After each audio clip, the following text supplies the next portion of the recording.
Welcome to that spiritual, actual, factual answers to questions you're asking. You find them inside you, recite you, reciting the records of Akashic. We laughing, we drafting the passion through various. It's time for that comedy, dramedy, all of the fanciest, catchiest acronyms. Listeners, listen, we traveling. Consciousness is always unraveling. The reading you're having is mapping you back to your natural habitat. Abracadabra, it's magicless, passing it. To top it off, the host, all the classiest. Now, what were you asking for? All of the answers? What? All the answers.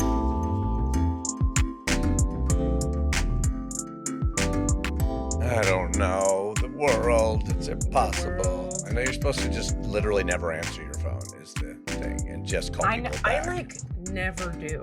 I never do. I'm also like... I do sometimes, then I'm like, why did I I'm also shocked when humans I know call me on the telephone. I have like a real shock response. I'm like, what? Why is he calling me? And then I figure Why didn't he text? Well, I'm like, you're either in the hospital dying and there's like, or like you're on the side of a road dead, or like your grandma called. Like, who's calling?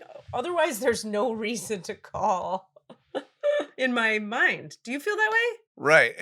I mean, out of the blue, yes. Like, if we're like talking on the phone and you're like, or you're texting back and forth and they're like, you know what, let's just call. That makes sense. Right. But if you're like, if the first move is the call, that's weird.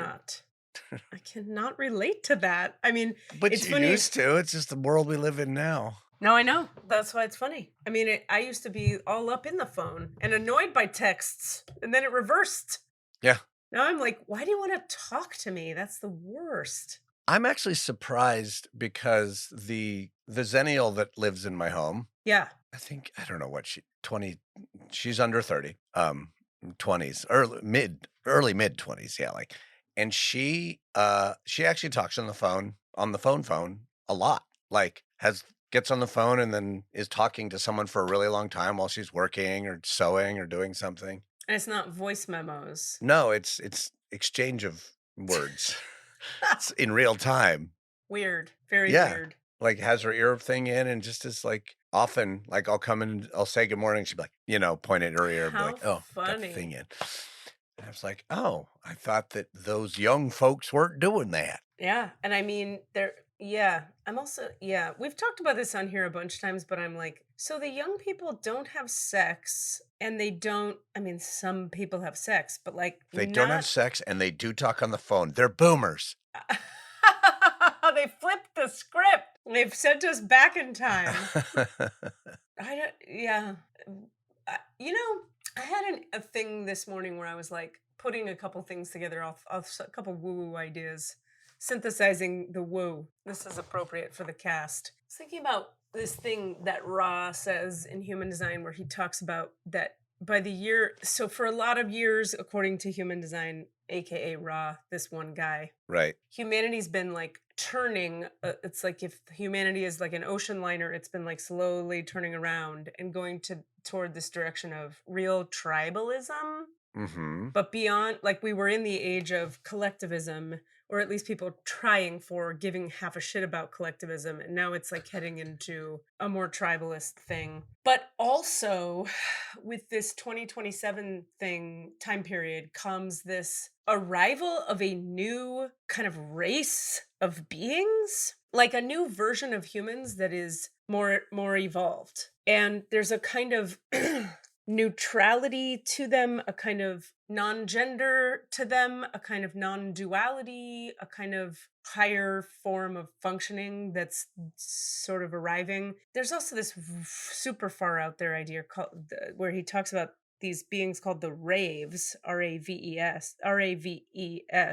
raves, that like are group beings. Like he described it like you'll go to Burning Man and you'll see clusters of people, 3 to 5 people in a circle, like looking down, and they're the raves. Not like rave, glow stick, dancing, doing drugs rave, but like a race of beings that literally requires a collective other set of beings to like fully function. I mean, that's like out there, but slightly less out there.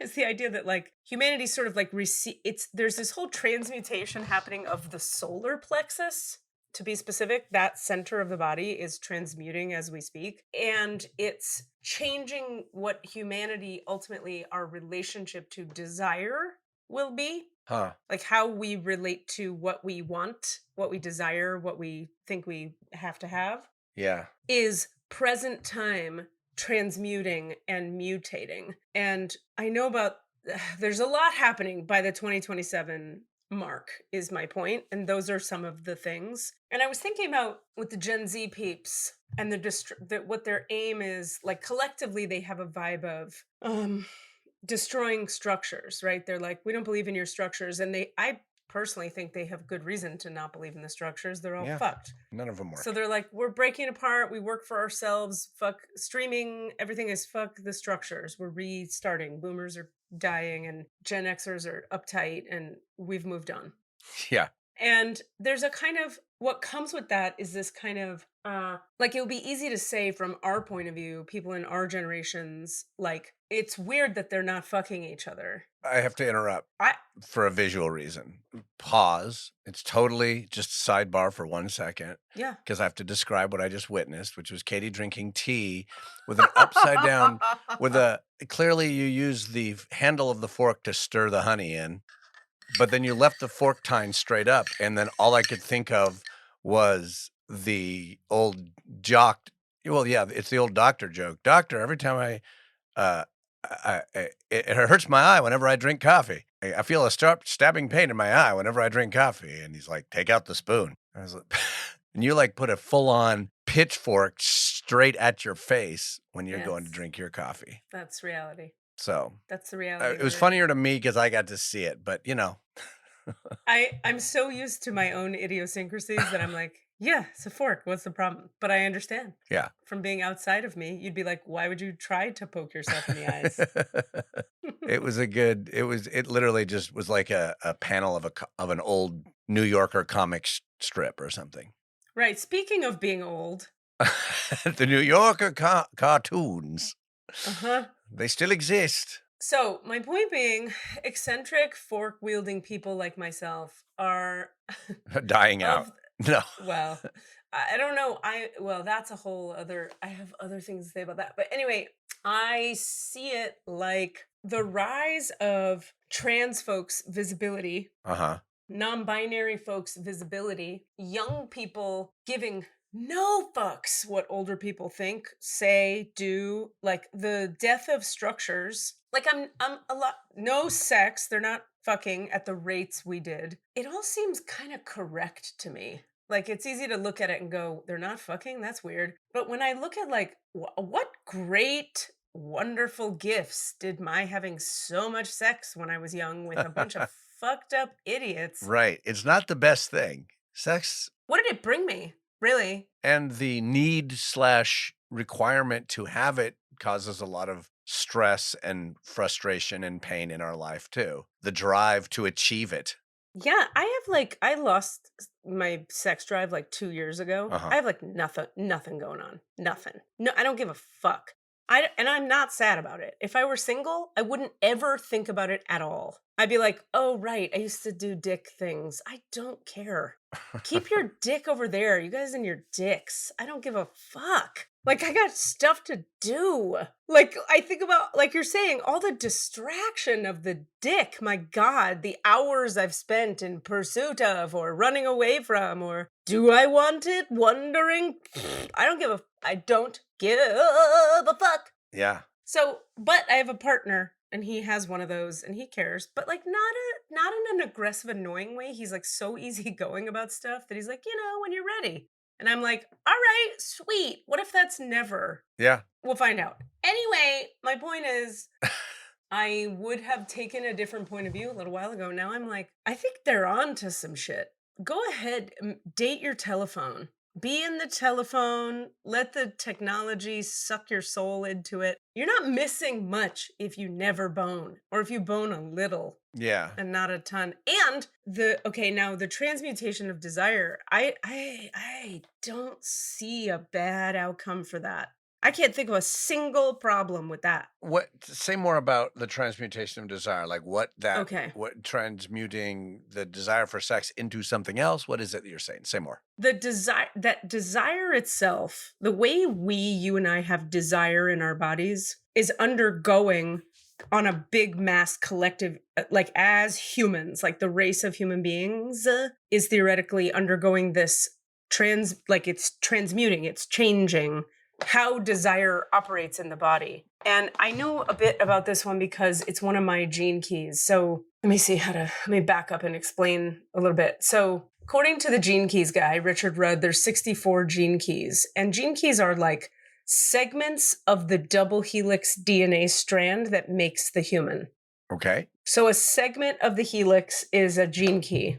Okay. And each gene key, there's 64 of them, has a theme, you could say, or some topics that it's associated with. But really what the real deal is it's like, what is the DNA of a human being made of? It's made of these energies that are in flux. They're in transition. They're growing. They're changing. DNA doesn't like exist and then just that's it. It doesn't like come into being and then stay there. It's evolving because consciousness itself is always expanding. And the DNA of the human being, like I heard this great metaphor. It was like humanity is basically the mind of Gaia. Like if you think about the earth has a consciousness and she has a mind. Okay. That mind gets expressed as humans living their lives.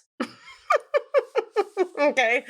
So humans living their lives are made up of little DNA strands, but these DNA strands are spiritual vehicles. It's like little energy moving around. It's not like a set made of stone. It's like this forever. It's their keys. They move, they change, they grow, they evolve. Anyway, I happen to have 30 as my fucking personality sun, which 30 in the 6 line. Great. That's relatable. What do those words mean? But it happens to be a very esoteric combo of things in the sense that 30 is really the 30th gene key. Remember, there's 64 is all about, and this is all human design too, because human design, we talk about gate 60 in the 6th line, right? Gate 5 in the 3rd line. These are all the same things we're discussing that with slightly different language. So gene key 30 is all about so each gene key has 3 qualities: the shadow, the gift, and what's called the siddhi, Siddhi, I believe. And the siddhi is the highest, sort of most transcendent, you could say, functioning version of that gene key. So the shadow of gene key 30 is desire. The gift is lightness, and the siddhi is rapture, I believe. So he talks about that people with gene key 30, and mine is, again, in my personality sun. So it's like my whole, what anyone who knows me is interacting with, right, is this energy of the transmutation of desire. So my life, in other words, the whole thing this vehicle of this stupid little body is being used for, is for that codon ring, that gene key, to have a lot of desires, pursue them, realize that the pursuit of desire is empty, kill the need for desire, realize that the killing of the need for desire is a desire, and then come back around to understanding that there's no escaping desire. But once you've killed it and transmuted it, it's now functioning at its higher frequency, which was the whole point of having the desires, pursuing the desires, transmuting the desires, and becoming this higher self rapture thing. And it says like quite clearly in the thing, like, well, what's good about that? It doesn't sound like a great life. And the answer is like, you get to experience rapture a whole bunch of times, meaning that rapture keeps occurring, or ultimately you get to experience rapture? That's a good question. I mean, I think that depends on the individual and what you do with it. I just had the image when you were describing that. It was like, sloughing off dead skin. Like you have a layer of skin and then you gotta sunburn it and peel it all off. Oh, but now I have skin again, but I have now a new, is that sort of how that idea is working? Like you got to get rid of the desire, but then you come back to actually having desire so you can kill it again, but it's a slightly higher form of it each time. Did I understand that correctly? Yeah, kind of like that. I'd say it like, here, I'll speak about it personally because I'm speaking in the abstract, but then we'll come back to the whole point of what I'm saying, which is about humanity. Like theoretically, what I'm getting at is that this 2027 mark is like a mark in time where it will be different. Humans are different already, but it's going to be real different. And we're going to see big shifts then that are visible. And then after that, that's the beginning of like an entirely new age and era that ushers in this new form of humans who will not have desire the way you and I have had it. It'll be different for them. So all of my point being, when I look at the Zillennials or the Z people, it's like, of course they're not fucking as much. Of course they're breaking structures. Like if that's where we're heading to, is the transmutation of desire, there may be, the younger generations come in more evolved than the older. They just enter where we left off, right? Right. And like all the work we do as individuals, like energetically opens the door for them to enter through the body. Like they start where I was when I was 40, or whatever. Right. And so if that's the case, and we're watching them be less driven by the sex drive, we have pop stars and they're still fucking and it's all horniness. But as a group, it would make sense to me if the entire nature of desire is changing in the human form. So in my case, what I was saying that you said back to me, it's like, the way to think of it is like, it's very trippy how this shit plays out, because I read about it in the Gene Keys and go, oh my God, he's describing exactly what I've been up to and interested in and pursuing. But I would have framed it differently. I would have framed it as this like personal exploit that I need to pursue for myself and my own da-da-da. And he's describing it like, this is what the Gene Key 30 will do. It's fun that you identify as that, charming for you, but you're just a vehicle through which Gene Key 30 is doing its thing. Right. Like it's not personal. None of this is personal. But you're observing yourself going, no, that is me. That's exactly what's happening. Well, I'm saying because I'm human, this is my point about being a human.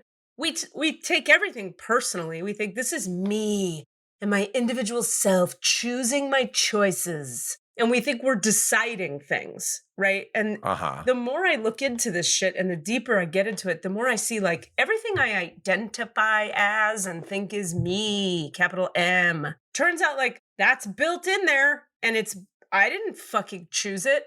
Right. It's just there because that's what consciousness is doing with that DNA strand. Yeah. It's actually quite incredible when you can look at a map of something, a map of what a human is, and have it decoded for you in such a way where you're like, okay, got it. Determinism is real, but not in the religious way. In this kind of just like, what is unfolding will unfold, and you're going to identify as it because you need to when you have an ego as a human. Right. But it's not about you. You're not a thing. There is no you. There's just like these unfolding DNA strands doing what they're going to do. And the more we fight. So anyway, coming back to desire, think about this. If the very nature of the cosmos is what I just said, it's all just unfolding how it's going to unfold. But the way it's unfolding through you personally has to do with every desire you have has to be killed and then re-remembered or re-understood as always having been valuable in the first place. That's a weird way to live your life. Yeah. It's like you're dying constantly.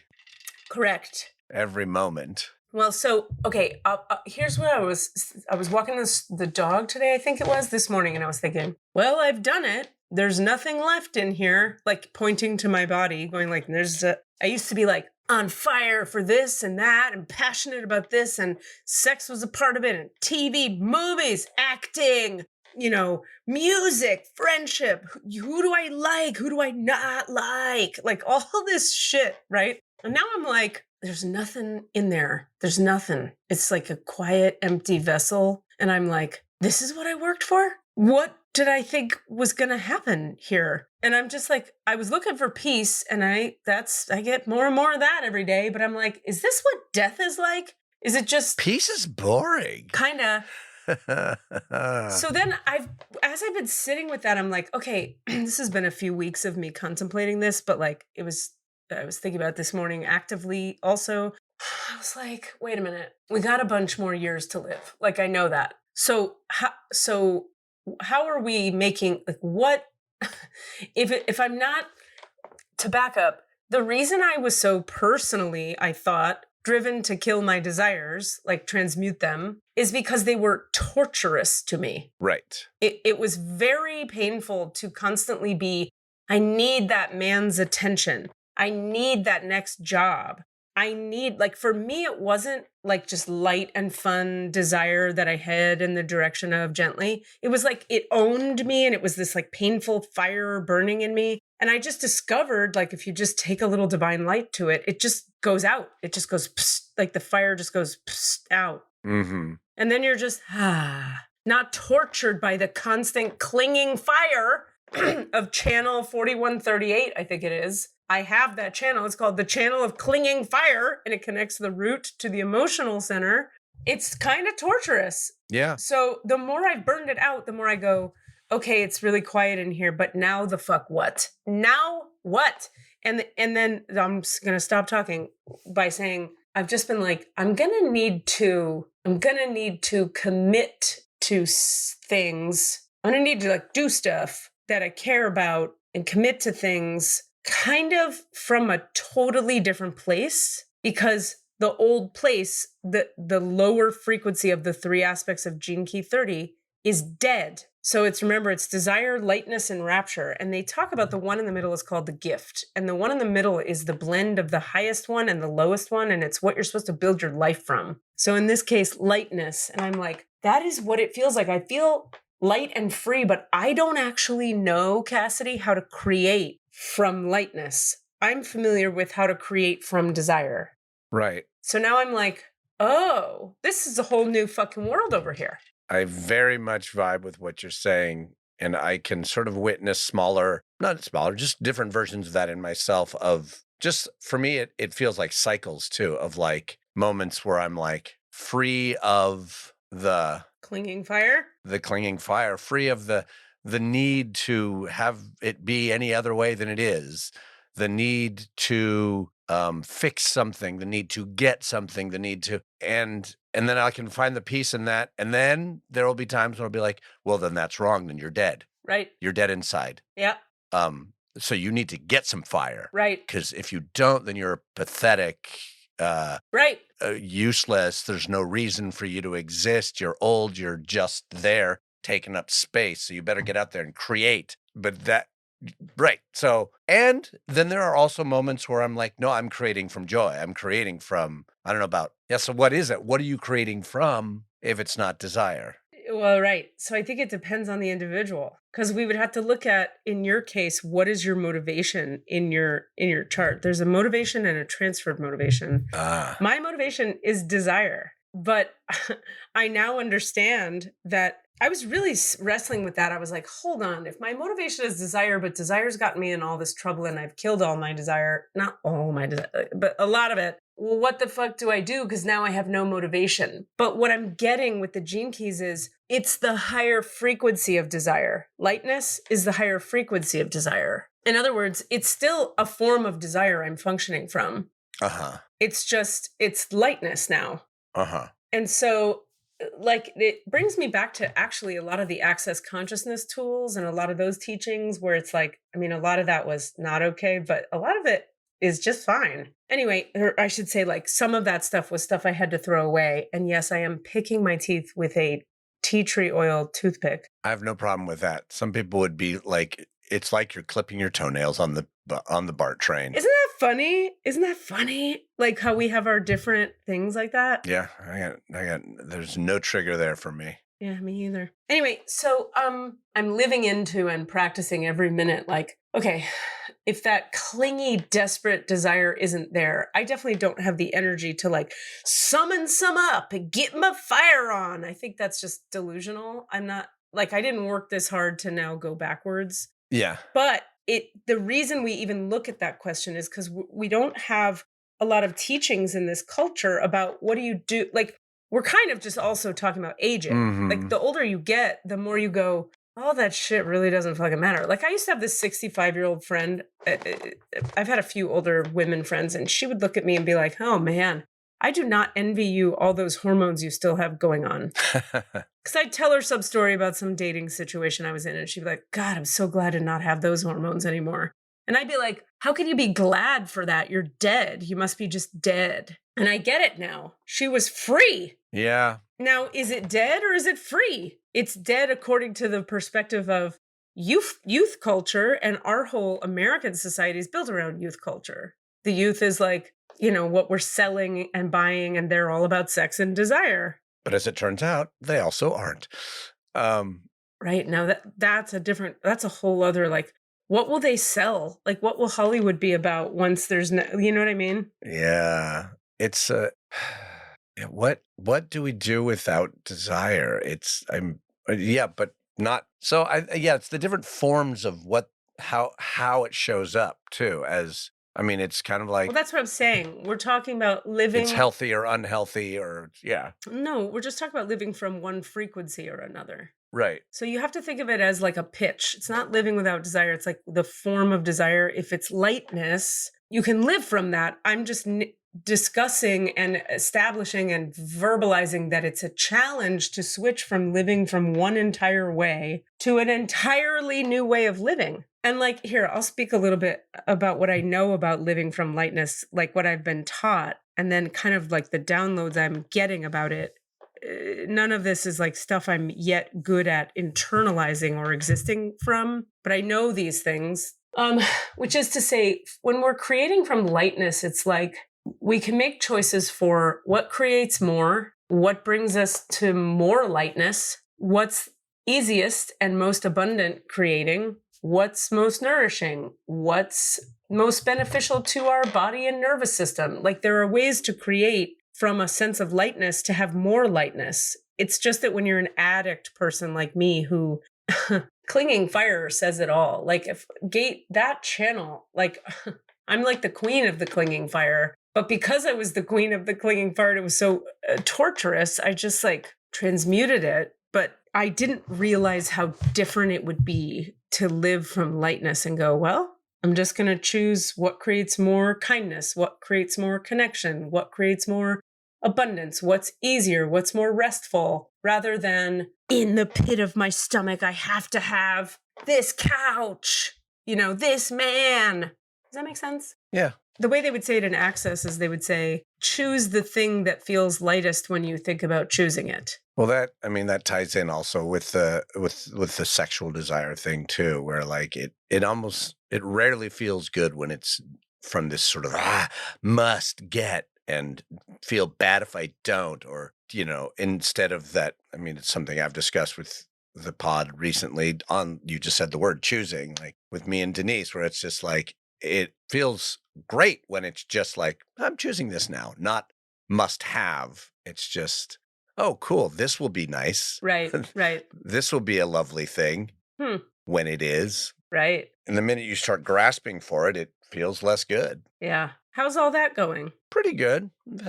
We just haven't been able to see each other. We're having real calendar problems. Yeah. To be frank. And so as a result, that creates some, we had a challenging talk this morning. I think what I will share is a topic that it brought up for me, not just with Denise, but with like a whole bunch of things that are going on for me in my life is, and I wanted to talk to you about it because it's kind of about like what's the amends step in 12-step? 9. It feels kind of ninth steppy to me, where I'm feeling a lot of guilt, shame, regret for how I was for a lot of people for, I would say let's say December through like May or March, just a chunk of time earlier this year and a little bit before that, where I think I sort of shut down and stopped showing up and being the person I most want to be. What were you being instead?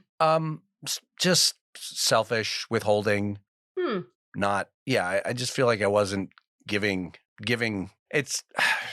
It has to do with some other relationships too. Even like a friend of ours, I was just thinking about who you said we're going to see in a few days. And I was like, oh my God, I'm so glad I'm going to get to see that person. Yeah. Because I actually have guilt about not reaching out to that person when some things went down in their life. Yeah. And I have regret. I just have I'm feeling a lot of like I fucked up then. I'm different now and I'm available and I'm ready to be present to all these people that I feel like I have a story that I let down. And but also what caused that letdown? Like it's more about like, how does the 9th step work when it's also you don't want to burden the other people with it? It's like how is it for you, but also you also have to be able to say like, not your problem either. Like I need to apologize to you, but you don't have to forgive me.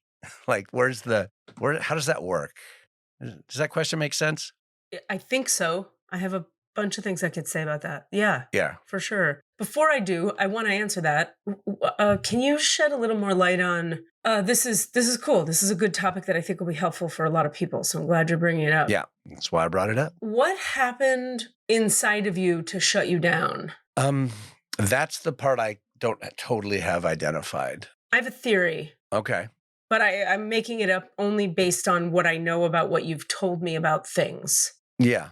This could be fully wrong, but I'm just part of why I asked the question, what made you shut down in the first place? Is I think for all of us, like, it's always good to identify, like, it'll be interesting to discover what it might have been. So we can all go like, right, that's when I shut down. Because we're all different about what causes us to. I wonder, and I'm wondering, was it to do with some of the feelings of rejection that were coming up when things weren't quite working very well? Yes, it was that. And yeah, I think there were just multiple things that happened in my life. And rather than engage with each of them individually and take care of them, I let things kind of stack up. Right. And then I think this is a very common thing. I did this. I know a lot of people do this. Once it reaches a certain point, then you're like, it's too late for me to say anything because then it's like, why didn't you say something? Like, well, fuck.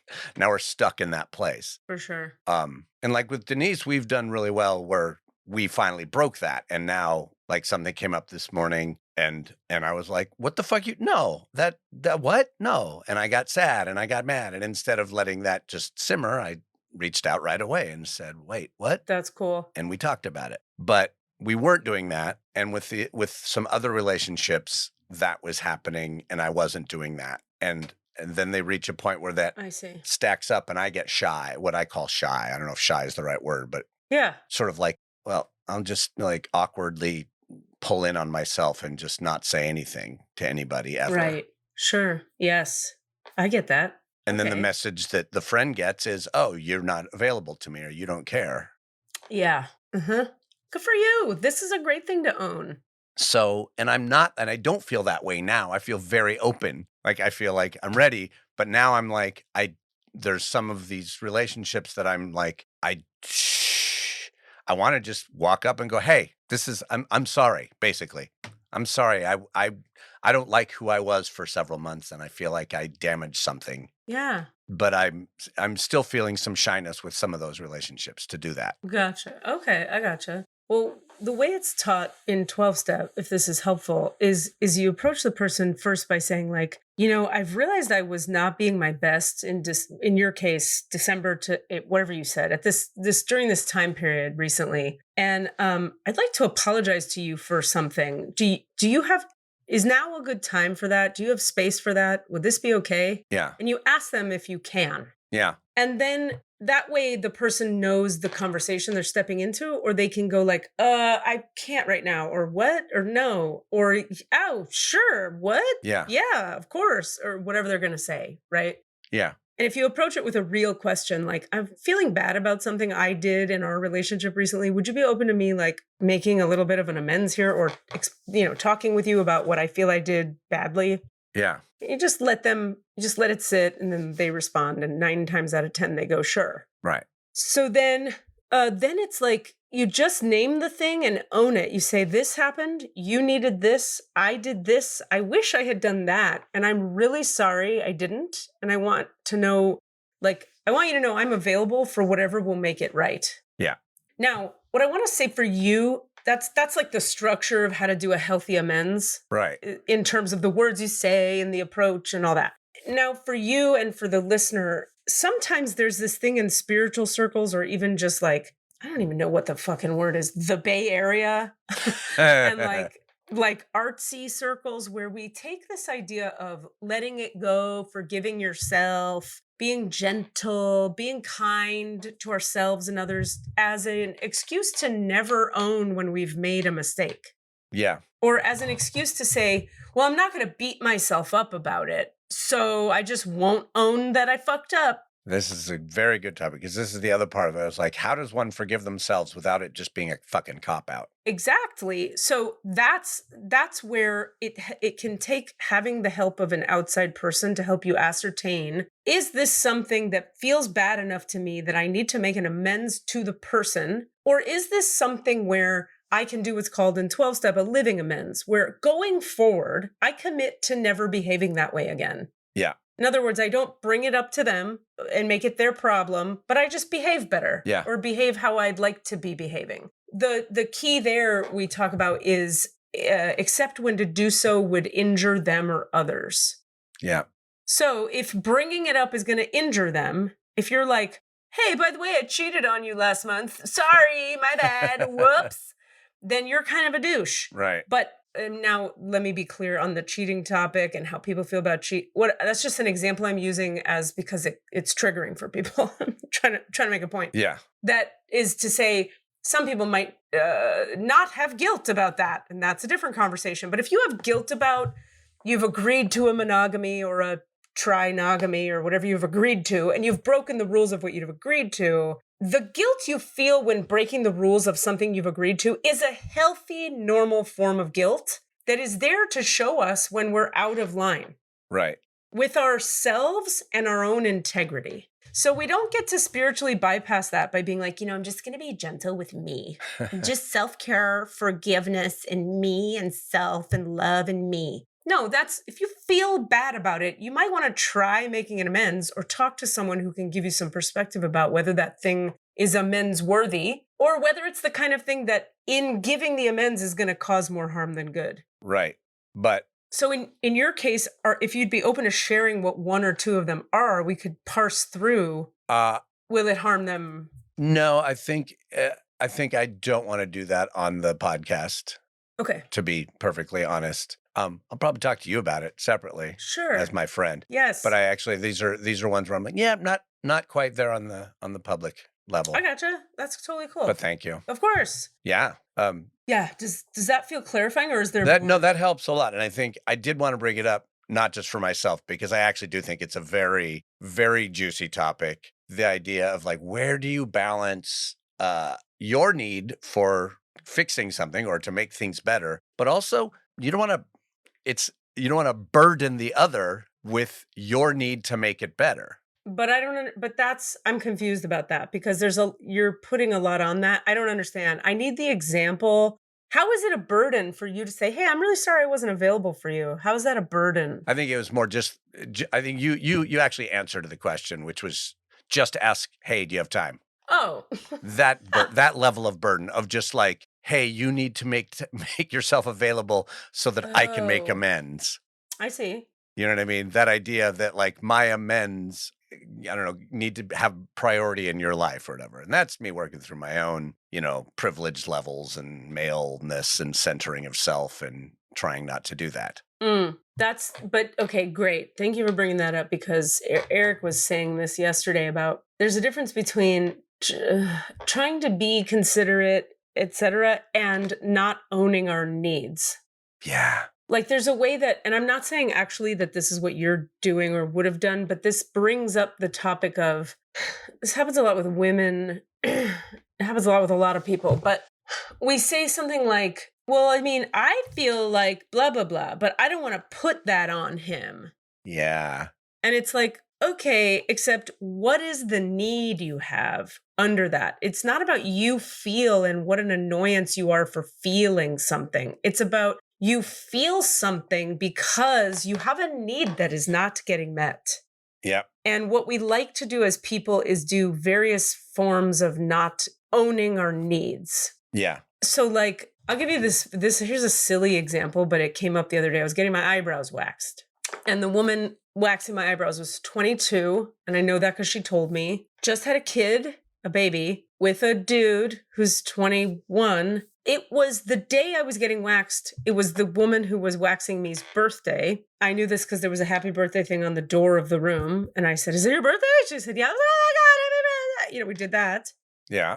And she said something like, wow, you gave me more of a happy birthday than my baby's dad did. And I was like, well, that's fucked up. And she was like, I just feel I just feel like, I just would want someone to maybe, take me to dinner, but like, that's just me. That's just me. Right. And at a certain point, you're like, no, there get to be some universals. You can, we can agree that, I don't know, your partner should do something nice for you. I don't know. It's not crazy. Yeah. Then she says, well, when he something, and she goes, and so I said, but how did you lose all your money?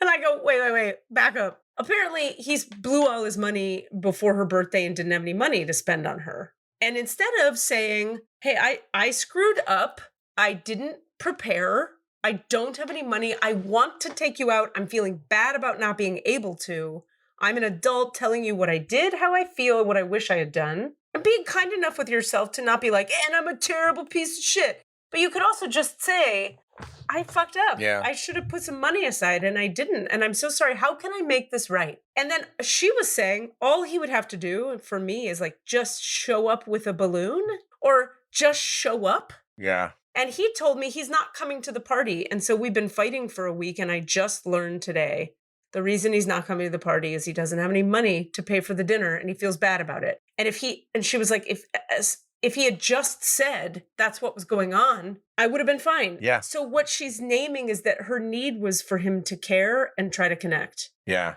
Just care and show up. Yeah. And his need was to take care of her. But he made an assumption that the form of caretaking had to be spending money. Right. And she did not have, the form is not the need. Yeah. They talk about it in NVC as strategy versus need. So the strategy is, from his mind, the strategy to show he cares is to pay for everything at the dinner. Right. But she's like, that strategy doesn't matter to me. The need I have is that you care. That you show me you care somehow. To care. Yeah. And be there. And then he's like, it's not enough because he's busy beating himself up so hard. Yeah, there's the next level. The beating yourself up, which actually recenters yourself. Correct. And now she has to fucking take care of him. That's it. And make him feel better about not feeling bad. And that goes to my fear when I think about apologizing. Right. Is that, and also, but then even getting caught up with at that level is kind of recentering myself. So it's just like divesting myself of all that and just going straight to the truth. Yep. Good. And that's the thing that I'm parsing through. I got you. And I think that's all really important shit because I think, yeah, fuck, we deal with this all the time. Like, yeah, here's the thing. Here's the deal. That's why the structure is helpful. Just the knowing how to approach it and what to say. Hey, do you have time to hear me apologize for a thing that I'm feeling bad about today or tomorrow or sometime? Yeah. And then saying like, I wished I wanted to be this at this time. I wasn't. I failed to do it. I'm so sorry about that. Is there anything that feels like to you I could do to make that up to you? Or I'd like to do X to make that up to you. How does that feel to you? Yeah. So it's not like I'm suffering from the badness of me because I'm so bad that I badly me. Make me feel better. Tell me I'm not a bad person. Yeah, that's where AA is the best because they teach. And amends is really like, it's about correcting the behavior and amending the relationship. Yeah. So you have to be willing in an amends to own the behavior you did that didn't work and change it. Yeah. And then state that you'll change it and commit to the change rather than flog yourself and hate yourself for having not done a thing. Because that doesn't meet the need of the other person anyway. Doesn't help you, doesn't meet their need, doesn't do anything. Yeah. Just makes everyone less happy. Oh, it sounds like you feel like you know what you want to do and say. Yeah. I need to. Yep, I will. Okay. I do. I will. And honestly, this much smaller version of it, I'll get to do in a few days when I talk to our friend. And that's a tiny one. We can cut this. Are we talking about? What's up? This is Rami. Yesterday I was in Bad Ischl, Austria, and I drove half an hour to Hallstatt, which is a town in the Alps, which is famous for this ancient salt mine, which has been consistently in production for 7,000 years. And I'll just say that one more time, 7,000 years since the Neolithic age. since the Neolithic age. Austrians are an ancient people, yo. And it's an archaeologist's dream because the salt perfectly preserves things. So I saw a staircase from the Bronze Age, which had been covered by an avalanche and then had been excavated at some point, maybe in the 18th century or something. Yeah, incredible. There, at one point in one era, they excavated a bunch of buried bodies, which were buried with their favorite items, not unlike the Egyptian pyramids, although older. And things were just like perfectly preserved. There was like leather perfectly preserved. It was incredible. It was a little freaky at the beginning because my ancestral alarm bells were going off because they had us put on matching work clothes like prisoners. And then we followed a uniformed Austrian man into a mine who was speaking in German. He was doing both German and English, and he was great, actually. But the Austrian man in uniform speaking in German to us all in our prisoner outfits going willingly into this mine was like, my body was twitching a little bit. But anyway, it all worked out. We all came back out and had a good time, and it was fucking great. Anyway, now I am in Slovenia, and it is so peaceful here. I'm just wedged up on the side of a cliff face in a old stone farmhouse with an exquisite view, and it's so relaxing. And I had a great time in Prague, which is a big city, but it's fabulous, right? And then Austria was a little bit fraught. But now here I am, just melting off any kind of tension that might be lingering in my body. And it's just wonderful. Rami's rules. What if we said our friend who lost their job? All right, it's fine. She'll know who we're talking about. Yeah, all it is our friend lost their job. Yeah. And I did not, and it involved me too. That job loss I was connected to. I didn't lose them their job, but we were tangentially related in that work. And I did not reach out to her at the time. And then I got to a space where I was embarrassed having not reached out. Yeah. And then I have a whole story that may have no bearing on her story whatsoever. She may not be experiencing that from me at all, or not caring whether that happened. But I've created this whole story that I abandoned somebody in a moment. And I feel shame about that. I gotcha. And you have this, when you say the story, you mean you're thinking that you know what she's thinking about that. Yeah, that's all. I've written a story that it hurt her. Yeah, of course. Right. Totally. And I don't know that. We don't know yet. But I do want to. Yeah. But I'm going to see her in a few days, and I'm excited because I get to actually tell her how I get to apologize, get to make amends, or whatever it is, Yeah. And I assume this person's so big-hearted that it's going to be fine. Sure. For sure. Yeah. But I bet it'll also feel good. It's like, it's fine. Yeah. Because it is fine, because we're all human and things happen. And she'll be like, I get it. But also, it will feel good, I can guarantee you, for her to hear it. Because even though she's like, of course, you got busy, or life was hard, or you felt awkward, or whatever the reasons are. Yeah. But also, it does, in a way, we do, you know how it would feel if you were her. Yeah, you want to know that you mattered. Yeah.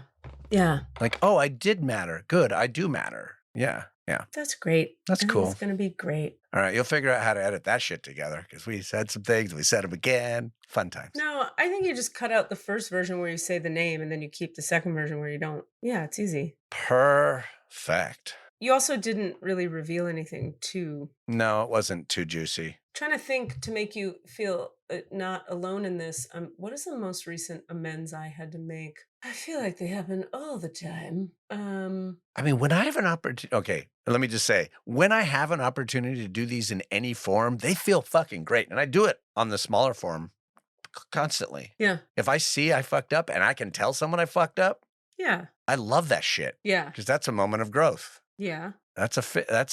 Things go up.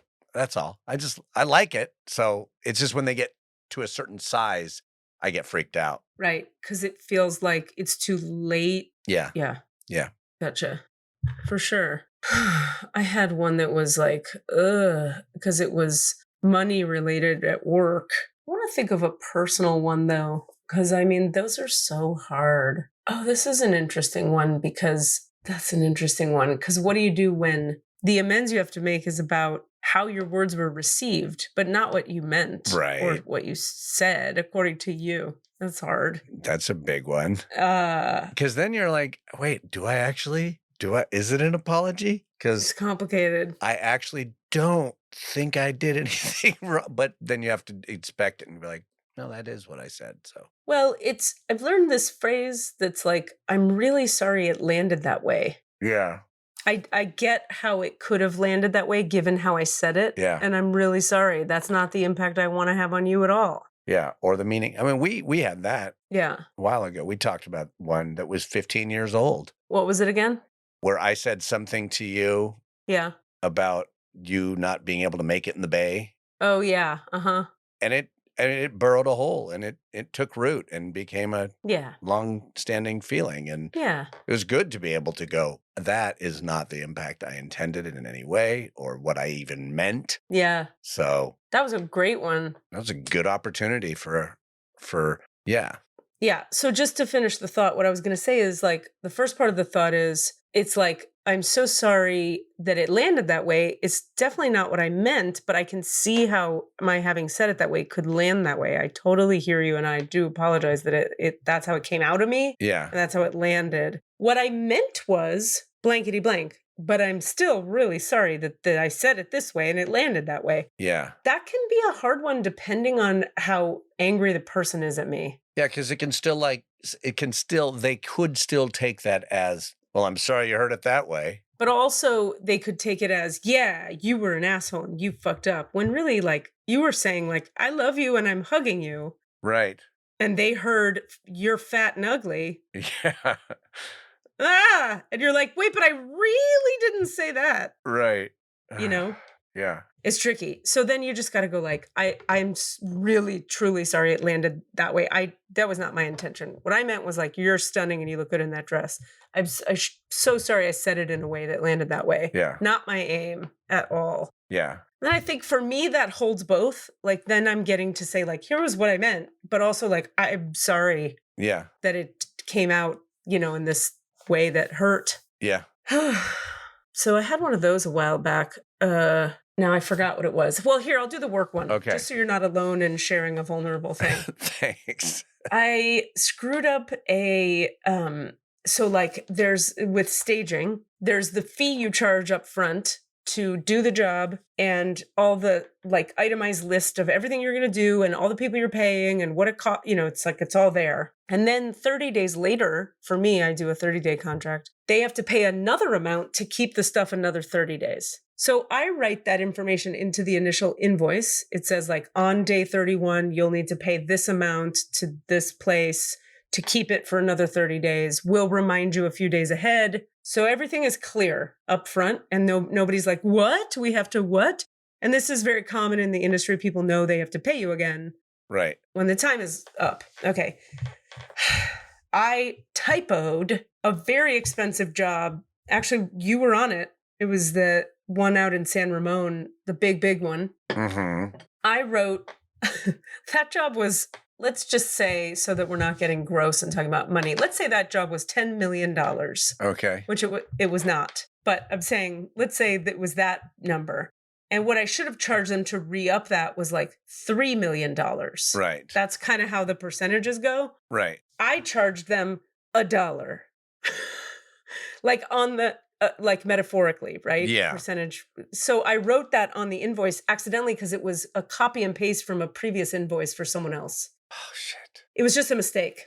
And so the time started to get close to where it was time to re-up. And I pulled up their invoice to send it to them again and say like, hey, just a reminder, this is and I saw the number on the invoice and was like, fuck. Because now I have to go back to them and be like, hey, so it's actually. I noticed a typo on that invoice, on that warning invoice I sent you. Yep. No, on the initial invoice. So. But it's the initial invoice, but containing an amount that was for the future. Uh-huh. Yep. Right. And so that I had to go back and be like, it's a lot more than what I quoted you. And it was totally our fault. It was actually like a combo of me and my assistant. We just fucked up. It's the bottom line is we fucked up. Yeah. So this was a complicated situation. I'm sorry. I am so sorry. I have to close this door. I keep getting distracted because I'm hearing people in the hall. Can you give me 1 sec? Yep. Sorry about that. Okay. So this is a good example, actually, now that I think about it. Sorry about that. There was like 8 things happening at once. So first I'll tell you the story of how it all went down, and then we can break it down and learn from it. You know what I mean? Yeah. How it went down was I sent a text. So the way, oh my God, let's see, the shortest way to talk about it is on different jobs like this, sometimes it's the seller of the house paying for the staging. Sometimes it's the realtor paying for the staging.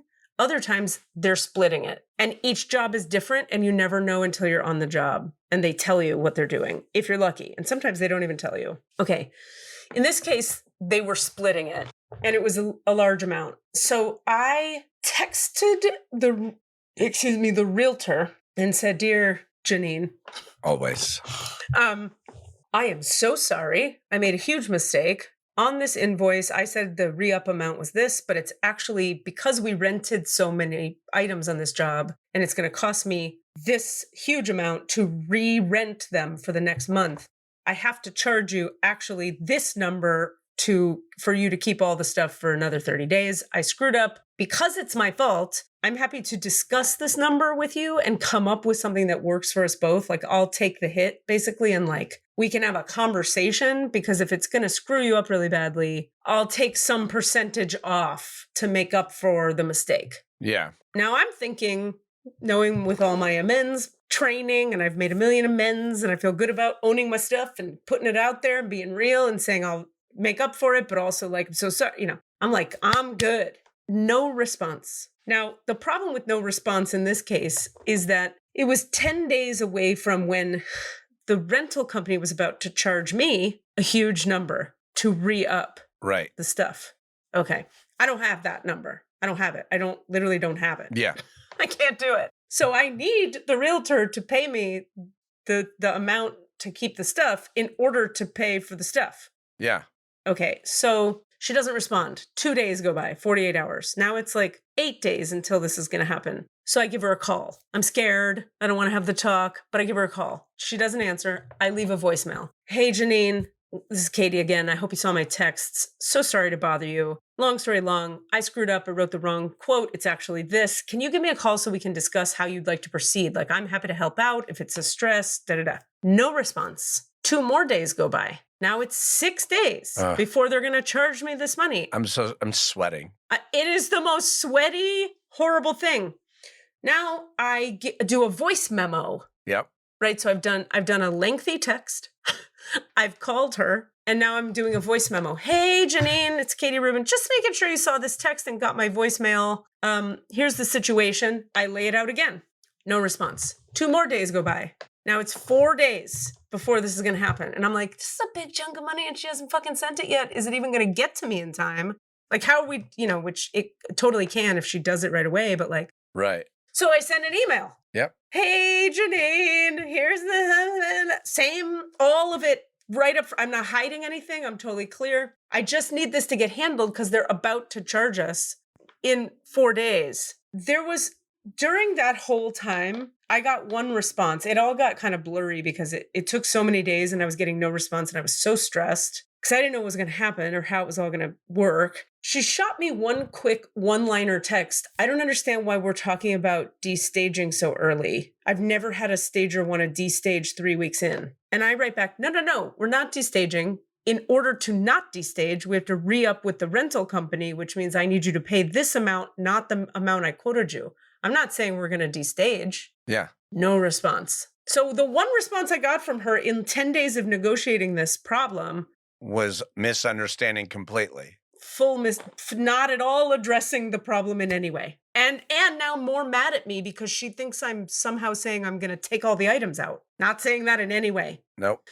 Okay. So the day before it's due, I text her again and go, hey, I'm sorry, but I need this payment today. This is the amount. And she says, she writes back, what's the amount, Katie, so I can just do this? So she didn't care. And I go, it's in the text I just sent. It's right there. I'm like, literally look at the last text I sent. I was like, yeah, if you just see the last text I sent, I just sent you that, right? It's like literally right in front of her eyes. I just said that. Yeah. Number one. Number two, it turned out this amount of money that is large for me, it's a fart in the wind to her. Yeah. She was like, oh, $3,500? No problem. Yeah. Now, that's an example, dear listener, of when you're dealing with someone who's not great at communication, and it's not your fault, because when people don't say words to you about how they feel about a thing, and you start to spin, that is a normal thing that happens to human nervous systems when the person on the other side will not tell you where they're at. Yep. She could have easily 10 days before been like, no problem. What's the amount? I'll send it tomorrow. Yeah. Nope. And now who knows what was going on in her life? Who knows who died or her kid is sick or but it's not that hard, I would argue, to send a one-liner text clarifying what's up. Yeah. So that was hard. Yeah. Yeah. And you're having to be like aggressive with your amends that weren't, and in her mind, there was no amends to be made. That's it. No like, amends what? at all. A typo? Oh, yeah, of course it's that much. Why would it be $12? That's stupid. The amount of stress that put me through, I was like, Eric was like, you're never allowed to work with her again, because I have heard about this so many times. Oh, Jesus. And now I'm like, yeah, I'm not going to push for it. Like if she calls me, I'll maybe, but Jesus, fuck, that was a lot. Well, you also learned that, we don't do that with her. We just go, here's the thing, do the thing. Yep. Right. And she's wealthy, I guess, or wealthy enough that she can just. Yeah, she lives in a cushion, so it's fine. Yeah.